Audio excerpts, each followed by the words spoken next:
आज की स्वास्थ्य चर्चा में आप सबका स्वागत है। सबको मेरा नमस्कार।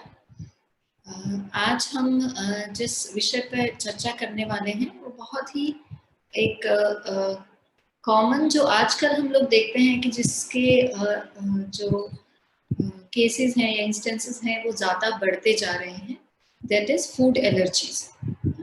आजकल ये बहुत कॉमन है कि आप एलर्जी टेस्ट कराते हैं तो आपको बहुत कॉमन से फूड आइटम्स में एलर्जीज का पता लगता है कि आपकी बॉडी में इन सब खाने के पदार्थों से एलर्जी है, जो कि पहले बहुत कॉमन हम लोग नहीं देखते या अवेयरनेस नहीं थी या हमें पता नहीं लगता था। तो आयुर्वेद उसमें फूड एलर्जीज कंडीशंस में आयुर्वेद का क्या बताता है, आयुर्वेद के हिसाब से फूड एलर्जीज क्या है, क्यों होती हैं, उसमें हम क्या कर सकते हैं, इस सब पे हम लोग आज चर्चा करने वाले हैं। तो सबसे पहले देखते हैं कि फूड एलर्जी एक्चुअली होती क्या है, हमें कैसे पता लगता है कि फूड एलर्जी हो रही है। फूड एलर्जी एक ऐसा रिएक्शन है जो हमारी बॉडी का इम्यून सिस्टम कुछ ऐसे खानों पर रिएक्ट करता है, या हम लोग बोलें कि ओवर रिएक्ट करता है कुछ पर्टिकुलर फूड आइटम्स पर, कुछ पर्टिकुलर खाने के पदार्थों पर ओवर रिएक्शन होता है हमारी बॉडी का। तो जिसको कि वो रिएक्शन क्यों होता है इज बिकॉज हमारा जो इम्यून सिस्टम है वो उसको एज अ फॉरेन सब्सटेंस और एज अ डेंजरस सब्सटेंस समझकर कि जो चीज हमें नुकसान करने वाली है, ऐसा एक रिएक्शन देके उस पर हमारा रिस्पॉन्स, हमारा एक तरह से हमें हमारी बॉडी को प्रोटेक्ट करने की कोशिश करता है हमारा immune system. So it is very much related. जो फूड एलर्जीज की जो केसेस हैं वो हमारे इम्यून सिस्टम के ओवर रिएक्शन से रिलेटेड है। हम लोग काफी कई बार देखते हैं कि पर्टिकुलर चीजों से एलर्जी हो जाती है, जैसे किसी को मिर्ची से एलर्जी है, किसी को गेहूं से एलर्जी है जो बहुत कॉमन है, किसी को यीस्ट से है, जैसे कि कुछ खमीर लगा हुआ या ऐसा यीस्ट की हुई चीजें जो हैं, फर्मेंटेड चीजें जो हैं, उनसे एलर्जीज होती हैं ना। कुछ पर्टिकुलर जैसे रेड वाइन है या मिर्ची है या पीनट्स हैं, ऐसे कॉमन फूड आइटम्स से आपको एलर्जी होती है। जैसे आप कुछ उसको खाते हैं तो आपकी बॉडी सडनली रिएक्ट करती है। तो उस वैसे रिएक्शन को हम लोग फूड एलर्जी कहते हैं, जो बॉडी का एक इम्यून सिस्टम का नॉर्मल रिएक्शन है। सो इट इज लाइक मतलब एकदम से हमारी सिस्टम में कुछ हो गया ऐसा नहीं है। हमारे इम्यूनिटी जो है, हमारा जो इम्यून सिस्टम है, कुछ तरह के खानों के लिए वो एक्स्ट्रा रिस्पॉन्स देता है, ओवर रिएक्ट करता है एक तरह से, वो होता है फूड एलर्जीज। ना इसमें एक चीज हम लोग और कॉमनली सुनते हैं, दैट इज फूड इनटॉलरेंस। ना food intolerance and food allergies ये दोनों अलग अलग चीज हैं ना। अगर हम इनको समझे, डिटेल में समझे, तो ये दोनों अलग अलग चीजें आती हैं। फूड एलर्जी है जो जिसमें कि हमारी बॉडी एक पर्टिकुलर तरह के खानों में ओवर रिएक्ट करती है, बिकॉज उसको एक तरह से फॉरेन या डेंजरस सब्सटेंस समझ के। नाउ इनटॉलरेंस वो है जो कि एक पर्टिकुलर टाइप ऑफ एंजाइम या कोई पर्टिकुलर ऐसा एक तरह से मोस्टली एंजाइम्स या केमिकल्स जो हमारी बॉडी में लैक करते हैं एक पर्टिकुलर टाइप के फूड्स को डाइजेस्ट करने के लिए।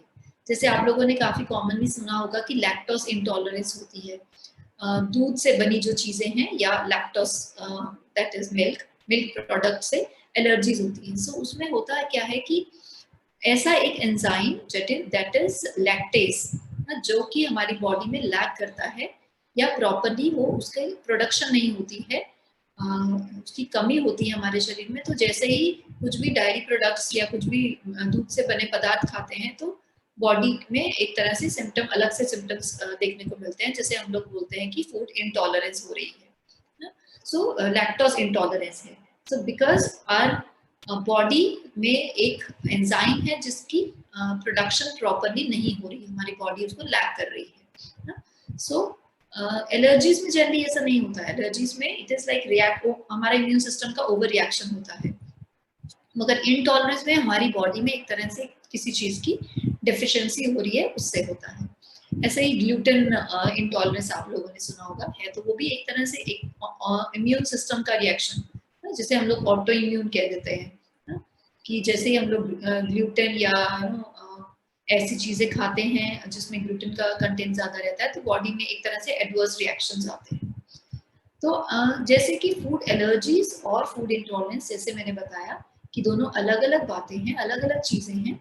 तो अगर हम लोग इनमें एक जनरल सा एक ब्रॉड स्पेक्ट्रम में डिफरेंसेस देखें, तो फूड एलर्जी ऐसा होता है कि जो सडनली होती है, कुछ खाया और सडनली कुछ हो गया। और फूड इंटॉलरेंस ऐसा होता है कि जो एकदम से, जैसे आपने कुछ दूध पिया और एकदम से कुछ हो जाएगा, ऐसा नहीं है।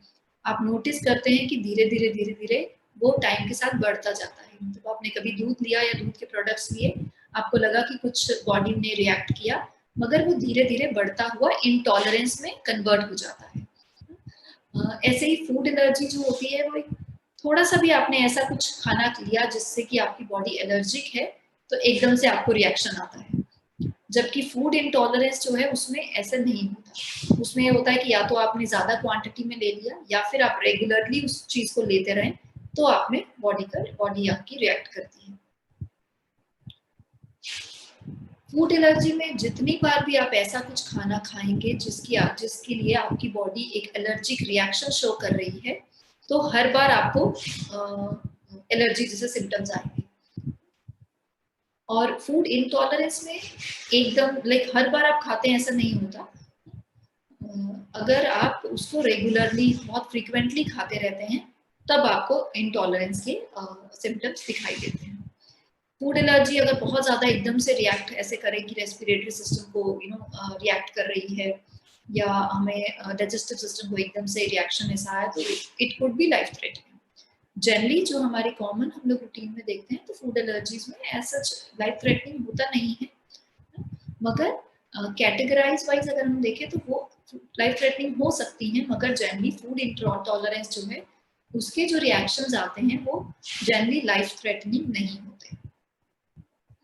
तो आज हम लोग एक बार allergic reactions like food allergies की बात करने वाले हैं। फूड इंटॉलरेंस की बात नहीं कर रहे, हम लोग फूड एलर्जीज की बात कर रहे हैं।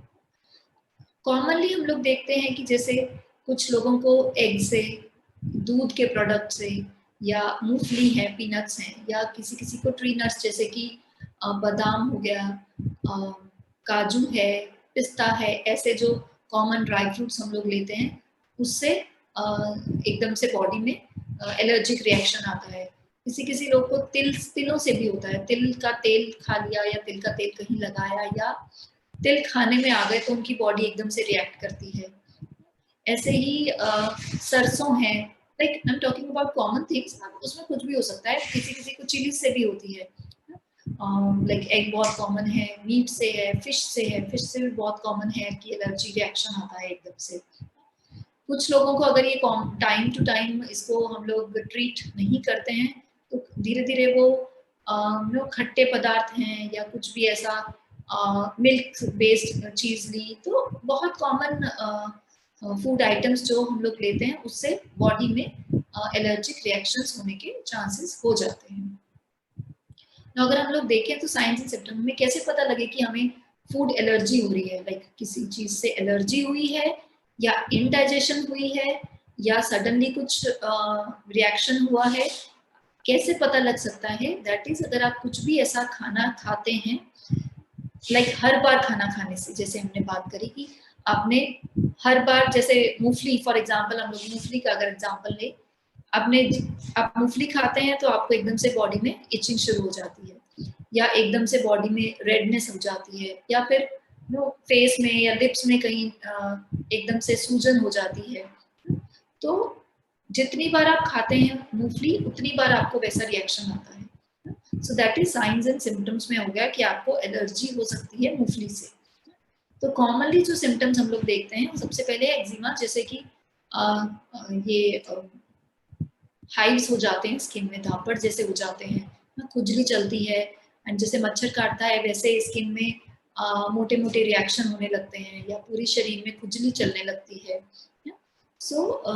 या कुछ एक्जिमा के पैचेस कुछ पर्टिकुलर एरियाज में हो जाते हैं स्किन में, कहीं भी हाथों में है, आर्म्स में है, फेस में है, नेक में है, कहीं पे भी हो सकते हैं। इवन एब्डोमेन में, स्टमक पे भी, वो पेट पे भी कई बार ऐसे रिएक्शंस हो जाते हैं। या आपने कुछ ऐसा खाया तो आपको लगता है कि लिप्स के अराउंड, या आपके मुंह के अराउंड, माउथ के अराउंड में खुजली शुरू हो जाती है, इचिंग शुरू होती है, या फिर फेस पे स्वेलिंग आ जाती है, पर्टिकुलरली चीक्स या अंडर आईज इन जगहों में स्वेलिंग आती है। या एक बहुत कॉमन हम लोग जो देखते हैं कि टंग जो है, जीभ जो है, उसमें सूजन आने लगती है। तो या आपको खाने से नौजिया जैसा लगता है, लिप्स के अराउंड है, या लिप्स में सूजन आ जाती है। कुछ ऐसा खाने से अगर ऐसा रिएक्शन नहीं हुआ तो सडनली पेट में दर्द होने लग गया, या एकदम से उल्टी जैसा मन होने लगा, या कुछ ऐसा खाना खाया एकदम से डिजीनेस, चक्कर आने जैसा हुआ, या फिर कुछ ऐसा खाना खाते ही लूज मोशंस हो जाती हैं। तो ये कॉमन से सिम्टम्स हैं, साइंस हैं, एक तरह से जो हम लोग देखते हैं कि कुछ ऐसा एलर्जिक फूड आइटम, लाइक ऐसा कुछ खाना आपने खाया, सडनली खाते ही आपको इनमें से कोई भी रिएक्शन होने लगा। So it is to explore कि आपको हो सकता है उस खाने से एलर्जी हो रही है। सो जनरली हम लोग आगे बात करेंगे इस चीज की कि जो एलर्जीज हैं वो लाइफ मतलब बिगिनिंग से हमें नहीं होती, but over the period of time certain age के बाद वो एलर्जीज होने लगती है। तो हमें लगता है कि नहीं, ये तो पहले तो नहीं थी, अभी होने लगी है, तो एलर्जी नहीं है, मे बी कुछ और है। मगर आयुर्वेद के पॉइंट ऑफ व्यू से जब हम लोग एलर्जीज को देखते हैं तो दिस इज कॉमन कि आपको कुछ टाइम के बाद या कुछ एज के बाद ऐसे रिएक्शंस दिखने लगते हैं। उस पर हम लोग डिटेल में चर्चा करेंगे। तो अगर हम लोग कॉमन सिम्टम्स देखें तो बहुत सारे सिम्टम्स हैं। अगर हम लोग ऐसी एलर्जीज को इग्नोर हो जाती हैं या टाइमली उनका ट्रीटमेंट नहीं होता तो इनमें से बहुत सारे सिम्टम्स हैं जो हम लोग देख सकते हैं।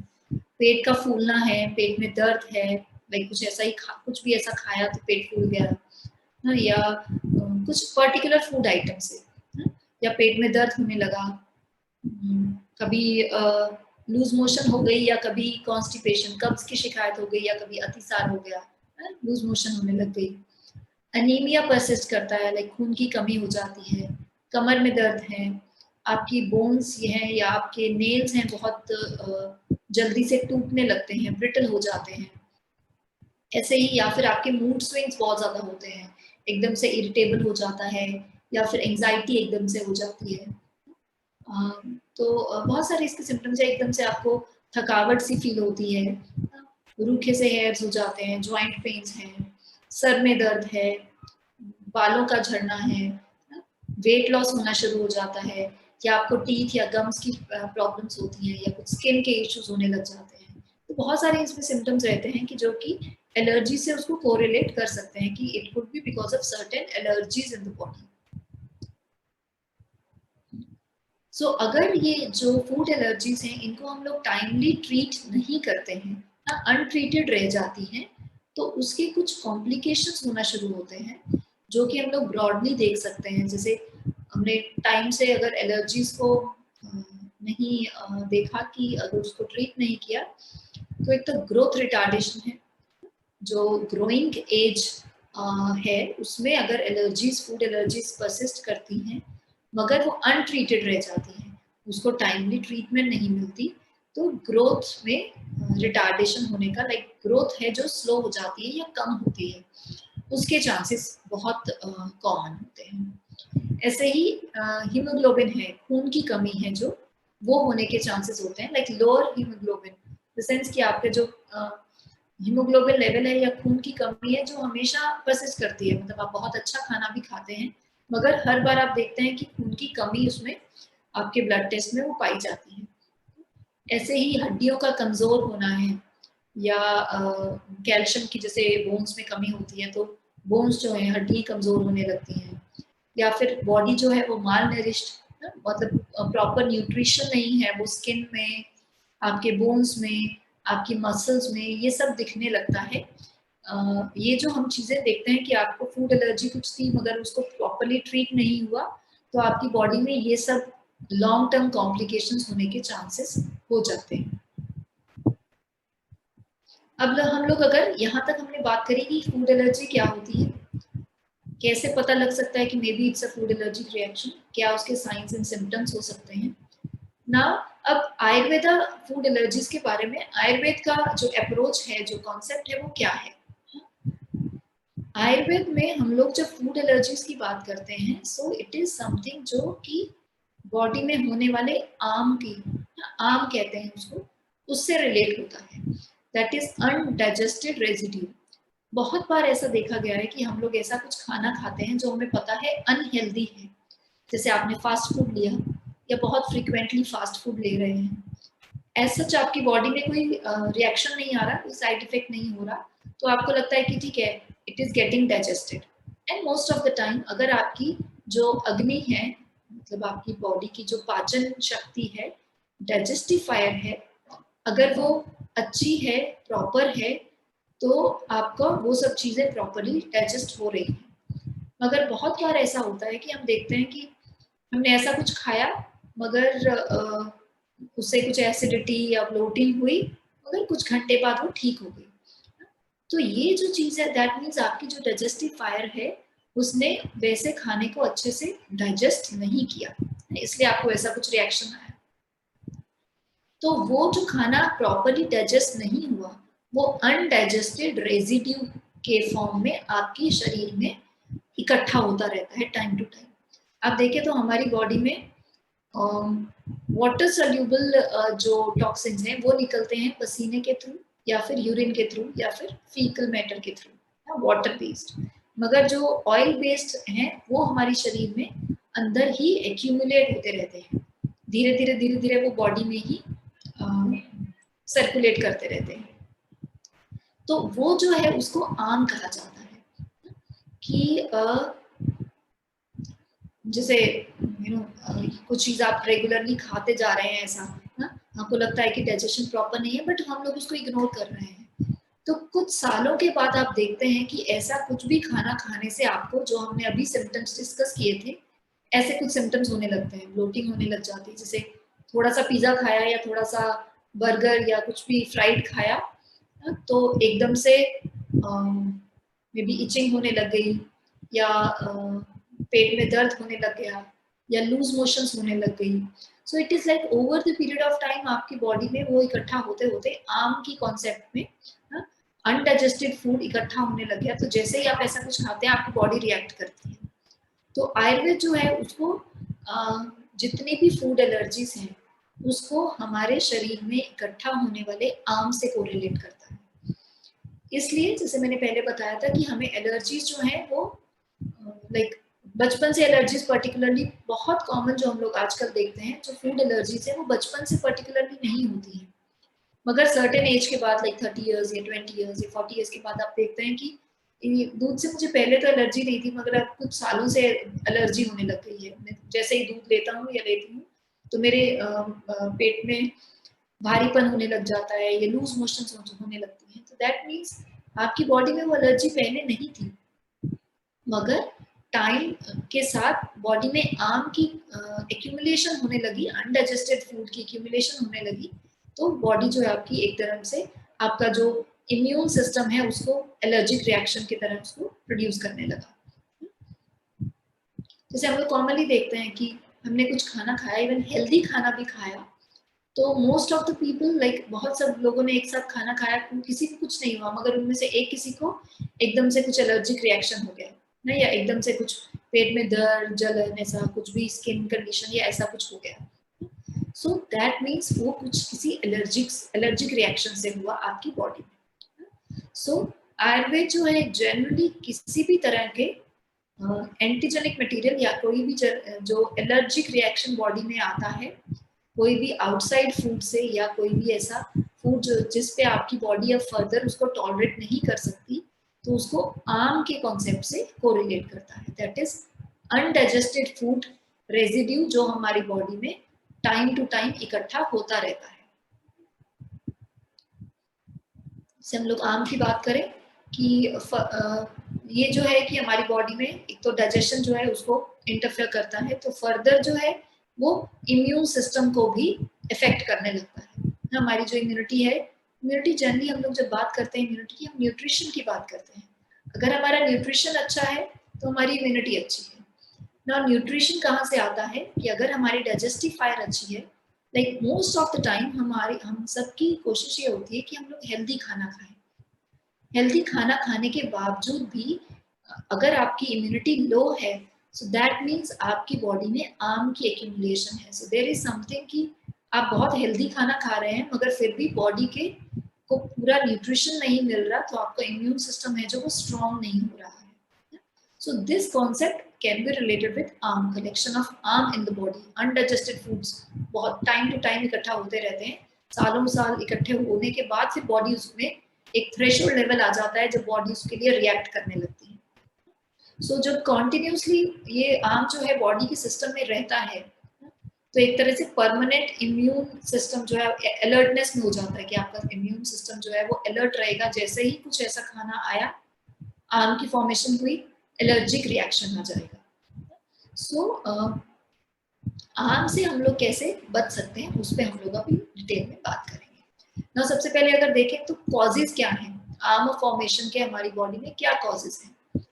सबसे इम्पोर्टेंट और जो कॉमन चीज हम लोग आजकल के हमारे लाइफस्टाइल्स में देखते हैं वो है incompatible foods. Incompatible foods means ऐसे फूड जिन्हें हमें एक साथ नहीं लेना चाहिए, जैसे कि ठंडा हुआ, ठंडा खाना है, या ठंडा और गर्म एक साथ ले रहे हैं, या फिर खट्टा है और मीठा खाना एक साथ ले रहे हैं। जैसे दूध के साथ बहुत बताया गया है कि खट्टी चीजें नहीं लेनी चाहिए, या गरम के साथ ठंडा नहीं लेना चाहिए। तो ये कॉमन इनकम्पैटिबल फूड्स है, बहुत कॉमन है। हम लोग कुछ खाना खा रहे हैं, साथ में कोल्ड कॉफी ले रहे हैं, या कुछ कोल्ड ड्रिंक ले रहे हैं, या कुछ ठंडा पानी पी रहे हैं, जो हम लोग अपने कॉमन रूटीन लाइफस्टाइल में हम लोग ये गलतियां करते हैं एक तरह से। या फिर अनटाइमली फूड्स हैं, ये भी एक बहुत कॉमन आजकल के लाइफस्टाइल में बहुत कॉमन चीज है कि हमारा ब्रेकफास्ट या तो होता नहीं है या बहुत लेट होता है, so it becomes like a brunch. या फिर हमारा डिनर बहुत लेट होता है, या लंच का टाइम फिक्स नहीं होता, कभी 2 बजे है, कभी 3 बजे है, कभी 4 बजे है, कभी होता नहीं है। सो वो जो अनटाइमली फूड्स हैं, फूड हैबिट्स हैं, उसकी वजह से ये जो फूड एलर्जिक या आर्म फॉर्मेशन हमारी बॉडी में हो सकता है। ऐसे ही जैसे दिन में एक ही बार खाना खाया, बहुत हैवी खाना खा लिया मगर दिन में एक ही बार खाना खा रहे हैं, उसके बाद दोबारा खाना हम लोग नहीं खा रहे, लाइक टेकिंग जस्ट अ मील। तो ये जो हमारे डेली रूटीन में खाने में हमारे एक तरह से गड़बड़ हो जाती है, वो जो है ओवर, अगर ये रूटीन हमारा सालों साल चलता रहता है तो हमारी बॉडी में आर्म फॉर्मेशन होना शुरू होता है। तो हमारी डाइजेस्टिफायर जो है उसको ये फर्दर एक तरह से एक साइकिल बन जाता है कि डाइजेस्टिफायर प्रॉपर नहीं है, आपके शरीर में आर्म बन रहा है, आर्म जब ज्यादा बनने लगता है तो आपकी डाइजेस्टिफायर को वो फर्दर इफेक्ट करने लगता है। सो आयुर्वेद में जो एलर्जिक रिएक्शन है वो कम्प्लीटली आर्म फॉर्मेशन से कोरिलेट किए गए हैं ना। अब अगर हम लोग देखें तो एक तरह से आर्म है या ऑटो इम्यून डिसऑर्डर है, एक तरह से ऑटो इम्यून रिएक्शन ही होता है जब हम लोग बोलते हैं हमारी इम्यूनिटी एकदम रिएक्ट करता है या हमारा इम्यून सिस्टम एकदम से रिएक्ट करता है, so it comes under auto immune. तो उसके लिए हम लोग क्या कर सकते हैं, क्या एक कॉमन ट्रीटमेंट क्या बताई गई ना। उसमें सबसे पहले आयुर्वेद आपको ये कभी सजेस्ट नहीं करता कि आप ये सब चीजें खाना बंद कर दो and then you will be healthy. Obviously till the time आपकी बॉडी में आपकी ट्रीटमेंट चल रही है इसको लेके, या आम पाचन आम जो आपकी बॉडी में बन रहा है, या आपकी जो अग्नि है डाइजेस्टिफायर है वो प्रॉपर नहीं है, उतने टाइम के लिए आपको हो सकता है ऐसा खाना छोड़ना पड़े, हो सकता नहीं, आपको खाना छोड़ना चाहिए उस टाइम पे। मगर ये उसका कोई सोल्यूशन नहीं है कि आपको पीनट से या मिल्क प्रोडक्ट से एलर्जी है तो ये खाना छोड़ दो। आयुर्वेद आपको ये कभी सजेस्ट नहीं करता। आयुर्वेद सजेस्ट करता है कि ठीक है फॉर द टाइम पीरियड आप उसको खाना बंद करिए मगर नॉट लाइफ लॉन्ग। उसको ठीक करने का तरीका आयुर्वेद आपको सजेस्ट करता है, दैट इज आम पाचन।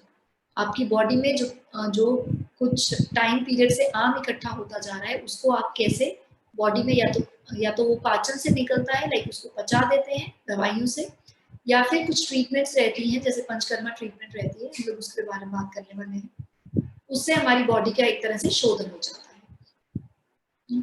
सो कहने का मतलब ये है कि जो हम जैसी कुछ खाने से हमें रिएक्शन है उस खाने को हमें छोड़ दिया, that's not a long term solution. आप उसको लाइफ लॉन्ग तो नहीं छोड़ सकते हैं।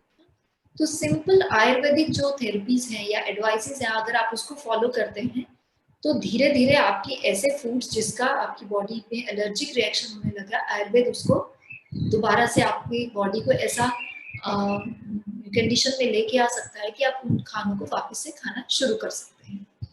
सो सिंपल आयुर्वेदिक रेमेडीज हैं, कुछ मेडिसिन हैं या कुछ थेरेपीज हैं, बैलेंस डाइट है, प्रॉपर रूटीन ऑफ एक्सरसाइज है या रिलैक्सेशन है। तो ये जो है आपकी प्रॉपर डाइजेशन और एब्जॉर्प्शन दोनों में हेल्प करता है।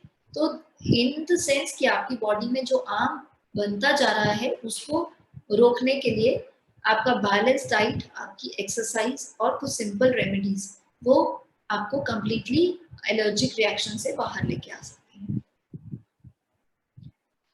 एक बहुत जनरल सी अगर हम लोग बात करें तो कॉमन हमारे रूटीन में जो चीजें होनी चाहिए ताकि एलर्जी जो फर्दर फॉर्म हो रही है उसको हम लोग कम कर सके। एक तो पानी का इंटेक, 8 से 10 गिलास तक पानी हमें डेली लेना चाहिए। खाना जो है एक तो शांति से खाना चाहिए, आराम से अच्छे से चबा के खाना चाहिए। जैसे कुछ फूड हैबिट्स होती है कि आप जल्दी जल्दी से खाना खाते हैं, 5 मिनट में या 10 मिनट में फटाफट से खाना खाया एंड देन छोड़ दिया, then your meal is over. तो ये जो हैबिट है इससे बाहर आना चाहिए, खाने को अच्छे से पचा के लेना चाहिए और एक ऐसे माहौल में लेना चाहिए जहाँ की शांति हो। मतलब जब आप खाना खा रहे हैं तो 15 से 20 मिनट लेके आराम से चबा कर खाना खाएं और शांतिपूर्वक जो एटमॉस्फेयर है, शांतिपूर्वक वातावरण है, उसमें खाना खाना चाहिए। खाना खाते वक्त एक तो आपका माइंड रिलैक्स हो, स्ट्रेस नहीं हो, टेंशन फ्री रहे, उस कंडीशन में आप खाना लें। खाना खाने के तुरंत बाद कुछ भी हेवी एक्सरसाइज नहीं करें या फिर हेवी इवन वॉक भी आपको सजेस्टेबल नहीं है कि आप लोग खाना खाने के बाद आधा घंटा टहलना इज फाइन, हल्का फुल्का वॉक करना, मगर बहुत लंबा वॉक करना और ब्रिस्क वॉक करना वो एडवाइजेबल नहीं है। आइडली तो शवासन जो है लाइक आराम से लेटना या फिर वज्रासन, उसकी प्रैक्टिस करनी चाहिए। एक आयुर्वेद में और बहुत अच्छा और सिंपल तरीका बताया गया, दैट इज फास्टिंग। आयुर्वेद ये सजेस्ट करता है कि आप हफ्ते में एक दिन फास्ट रखिए। नाउ आयुर्वेद में जो फास्ट है that doesn't mean complete fasting, मतलब पूरा दिन कुछ नहीं खाना है, ऐसा सजेस्टेबल नहीं है। फास्ट इन आयुर्वेद मीन्स आप लाइट टू डाइजेस्ट फूड्स लीजिए, आप सूप ले सकते हैं, दाल का पानी ले सकते हैं, फ्रूट्स ले सकते हैं, मतलब पचने में हल्का खाना लें, ये चीजें बेस्ट सजेस्टेबल हैं। और आपका जो स्ट्रेस लेवल्स हैं as far as possible all throughout the day, और लाइक अपने जो स्ट्रेस लेवल्स हैं उसको कम करने की कोशिश करें, a sort of positive attitude हो आपके नेचर में। सो ये एक जनरल गाइडलाइंस है बॉडी में आर्म की फॉर्मेशन को प्रिवेंट करने के लिए। ना हम लोग अगर फूड एलर्जीज की बात करें, सबसे पहले तो जो फूड्स एलर्जिक आप रिएक्शन करते हैं उनको छोड़ें। Then try to regulate your routine. Now ये जो मैंने अभी बात कही कि फूड्स को हमें अवॉइड करना चाहिए for some time till the allergies are treated. Then आपका जो लाइफ का रूटीन है वो उसको एक बार रेगुलराइज करें, जैसे हमने बात करी, प्रॉपर खाने का रूटीन हो, एक्सरसाइज हो, खाने का जो तरीका है वो प्रॉपर हो, आपका कुछ yoga, meditation, mind relaxing things वो हो, प्रॉपर बैलेंस डाइट हो, that could be homemade fresh meals जिसमें कि सब तरह के जो न्यूट्रिएंट्स हैं वो रहे। एक मोनोटोनस या एक ही तरह का खाना अगर आप डेली खाते हैं तो वो भी बॉडी के लिए अच्छा नहीं होता। तो सेकेंडली ऐसा खाना लें जो कि आपकी प्रकृति के हिसाब से आपको सुटेबल हो और सीजन के हिसाब से भी सुटेबल हो। जैसे कि अगर ठंड है तो उसमें गर्म खाना या गुनगुनी चीजें, गुनगुना पानी या गर्म चीजें ये ले सकते हैं। मगर अगर आप ठंड में ठंडी चीजें ले रहे हैं या फिर गर्मी में गर्म तासीर की चीजें ले रहे हैं तो वो जो है वो भी एक तरह से बॉडी में या तो रिएक्शन पैदा करती है या फिर आर्म की फॉर्मेशन होती है, बिकॉज आपकी जो अग्नि है वो सीजन वाइज उसकी जो स्ट्रेंथ है, उसकी पाचन शक्ति जो है वो वेरी करती है। तो सीजन के हिसाब से हमें फूड्स लेने चाहिए। Then fresh foods and particularly seasonal, season में सीजनल जो फ्रूट्स हैं या फूड्स या वेजिटेबल्स हैं, फ्रूट्स वेजिटेबल्स हैं, अगर आप वो लेते हैं तो आपकी बॉडी में उनको पचाने की क्षमता अच्छी रहती है। जैसे कि आप कोल्ड स्टोरेज के फूड्स लेते हैं तो ऑब्वियसली वो स्टोरेज के लिए उनमें ऑब्वियसली केमिकल्स लगे हैं, तो हमारे जो डाइजेस्टिव फायर है वो उसके लिए डाइजेस्टिव फायर के लिए वो इजी नहीं है डाइजेस्ट करने के लिए, तो easy to digest seasonal fruits लेने चाहिए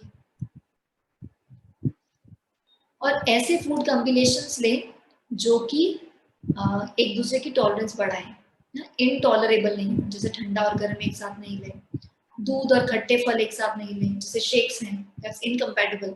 आप मैंगो शेक लेते हैं, आप आम रस लीजिए, दूध अलग से लीजिए, मगर मैंगो शेक जो है वो इनकम्पैटिबल में आ जाता है, खट्टी चीज को आप एक बार दूध के साथ मिक्स कर रहे हैं।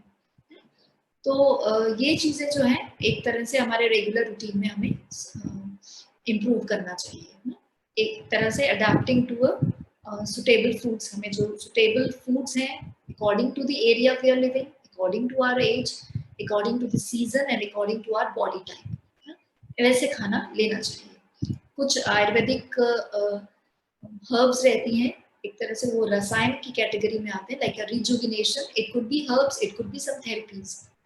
आयुर्वेद में रसायन के लिए बहुत अच्छी थेरेपीज भी बताई गई हैं, उनकी भी जरूरत कुछ कंडीशंस में जरूरत पड़ सकती है, तो वो भी इसमें एक ट्रीटमेंट एस्पेक्ट है। नाउ आयुर्वेद का अगर ट्रीटमेंट हम लोग देखें, उसको हम नटशेल में देखें, तो हमने जैसे अभी बात करी, तो उपवास, लंघन, जिसमें कि कम खाना, हल्का खाना और इजी टू डाइजेस्ट खाना। देन सेकेंडली पाचन, जिसमें कि हम लोग ऐसे कुछ खाना खाने में या ऐसे कुछ स्पाइसेस अपने खाने में इंक्लूड करें जो कि एक तरह से पाचन का काम करें, एपेटाइजर का भी काम करें, जैसे अदरक है, काली मिर्ची है, लॉन्ग पेपर होती है, पिपली कहते हैं जिसे, वो है। ऐसी कुछ कॉमन चीजें जो कि पाचन की क्रिया को बढ़ाती हैं या अच्छा करती हैं। तो ये दो चीज हैं जो हम लोग लाइफस्टाइल में अपने रेगुलर रूटीन में, ईटिंग हैबिट्स में इंप्रूव कर सकते हैं। फर्दर आयुर्वेद की ट्रीटमेंट की बात करें तो डिटॉक्सिफिकेशन की जो पंचकर्मा की जो थेरेपीज हैं वो सजेस्टेड है। पंचकर्मा एक ऐसी थेरेपीज हैं, लाइक सेट ऑफ थेरेपीज रहती हैं, सेट ऑफ 5 थेरेपीज रहती हैं, जिसमें कि आपके डॉक्टर सिलेक्ट करते हैं कि आपकी बॉडी टाइप के हिसाब से या सीजन के हिसाब से आपके लिए कौन सी बेस्ट सुटेबल पंचकर्मा है। जैसे मेंशन किया गया है कि वमन है, विरेचन है, बस्ती है, नस्य हैं। इसमें ये 5 तरह के प्रोसीजर्स रहते हैं। ये प्रोसीजर्स कोई किसी को भी सुटेबल हो सकते हैं। ओनली थिंग इज आपके जो डॉक्टर हैं आपकी बॉडी टाइप के हिसाब से आपको आपके लिए कस्टमाइज करके प्लान करे। सो इन प्रोसीजर्स का पर्पस रहता है कि बॉडी में जो टाइम टू टाइम आर्म बनता जा रहा है उसे बॉडी से निकालना, सॉर्ट ऑफ डिटॉक्सिफाई करना ना, जिसे हम लोग बायोलॉजिकल डिटॉक्सिफिकेशन कहते हैं। हम लोग बोलते हैं कि हमें डिटॉक्सिफिकेशन करने की जरूरत है ना? तो वो आयुर्वेद के थ्रू, पंचकर्मा के थ्रू की जाती है। इसके लिए हमें कोई बीमारी होना जरूरी नहीं है, even if you are healthy, मगर हमें पता है हमारा लाइफस्टाइल है, डाइट है, वो बहुत इरेटिक है आजकल के फास्ट लाइफस्टाइल के हिसाब से है। सो आप अपना डाइट नहीं प्रॉपर कर पा रहे हैं या अपना लाइफस्टाइल प्रॉपर नहीं कर पा रहे हैं, तो आपको कुछ थोड़े थोड़े ऐसे बॉडी रिएक्शंस दिखने लगते हैं जिसमें आपको पता लगता है कि दिस इज नॉट नॉर्मल। तो अगर आप इस कंडीशन में पंचकर्मा के लिए ऑप्ट करते हैं, इट्स लाइक ए डिटॉक्सिफिकेशन। तो पंचकर्मा हमें हेल्प करता है कि बॉडी को डिजीज कंडीशन तक हम पहुंचने नहीं दें, उससे पहले ही हम बॉडी को ट्रीट करें, एक तरह से रिजुविनेट करें, सो दैट सारे सिस्टम्स वापस से अपने प्रॉपर फंक्शनिंग करने लगे। तो आम को कम करने के लिए लंघन है, लाइक फास्टिंग है, पाचन की क्रिया है, एंड देन फर्दर अगर बहुत ज्यादा आम बॉडी में बना है तो पंचकर्मा की ट्रीटमेंट्स की जरूरत पड़ती है। इससे हम लोग आज की अपनी चर्चा समाप्त करते हैं। आप में से किसी को कोई क्वेश्चन हो तो हमें ईमेल कर सकते हैं, हमें मैसेज डाल सकते हैं। हमने अपना फेसबुक, यूट्यूब और इंस्टाग्राम के जो लिंक्स है वो शेयर कर रही हूँ, आप हमें इनमें भी फॉलो कर सकते हैं। हमें कहीं पे भी आप हमें मैसेज ड्रॉप कर सकते हैं, हमें कांटेक्ट कर सकते हैं। एंड आपको इन जो हमने आज डिस्कस किया इससे रिलेटेड अगर कुछ क्वेरी हो या फिर अपार्ट फ्रॉम दिस अगर कुछ भी हेल्थ इशू है उसके लिए आप एक पर्सनलाइज कंसल्टेशन चाहते हो तो भी आप हमें ईमेल कर सकते हैं या मैसेज ड्रॉप कर सकते हैं। So thank you everyone for joining. सबको मेरा नमस्कार वापस से एक बार. Thank you.